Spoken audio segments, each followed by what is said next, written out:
Good morning, everybody. I'm Rob with St. Johns Pest Control. We are out here at a home in St. Johns County that we treated for German cockroaches. The previous resident had moved and left our new residents some surprises. So we came in here about a month ago and we started our treatment.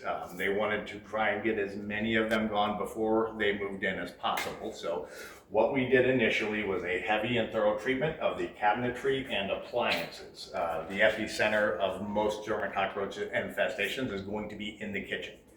So one part of the service, of course, is monitoring. We like to see how much activity we have, and we put monitoring stations like this throughout the kitchen. And as you can see, this one's pretty clean, directly under the sink. That's always a good sign. So the one bigger areas to worry about are behind the refrigerator. The refrigerator provides both warmth and moisture for German cockroaches, which of course is necessary for them to establish themselves. And then when we pull out the refrigerator, we find nothing in the monitoring station back there, but we do have a couple of dead adults. These adults could have been dead for a couple of weeks for all we know. So what we're going to do today is a follow-up treatment with dust and bait, and we'll go ahead and get started. Okay, so what we're going to do today during this follow-up is treat the appliances. I'm going to be using this flowable powder and this precision applicator. One of the benefits for using a precision applicator is we don't have the contents blown all over the place. We can actually direct them specifically to the trouble areas and actually get a way more effective treatment than we would otherwise.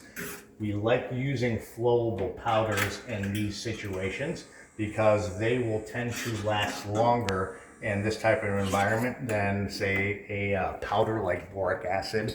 And they can also withstand a lot more weathering, say, than a gel bait, especially behind the refrigerator. We treat all the appliances with this and around the housings wherever available. Also, treating like this will make sure that the product stays where it's supposed to. So should somebody happen to pull out the refrigerator, there's not a lot of stuff they're exposed to back there. Okay, so now we're at the point of the program where we're going to lay down some gel bait. The gel bait is great in cabinetry areas like this. When the roaches are foraging through there, for the most part, there's nothing for them to eat until they come across the gel bait. And the gel bait is also very safe to be used around children and pets. Basically, they could not consume enough of this gel bait to have any kind of real negative effect unless there is some allergic reaction. So we also go out of our way to try and place it in out of the way areas. And of course, we don't want to gum up your kitchen so much so you can see it. So in general, we will try to place it behind the cabinet doors here. This is a nice out of the way area that the roaches are going to have no problem finding. We can put it in areas like this.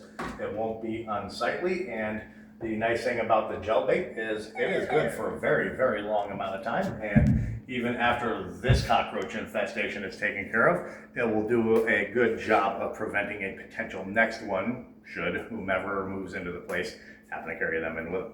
Thank you very much. I'm Rob with St. John's Pest Control, and we appreciate you watching.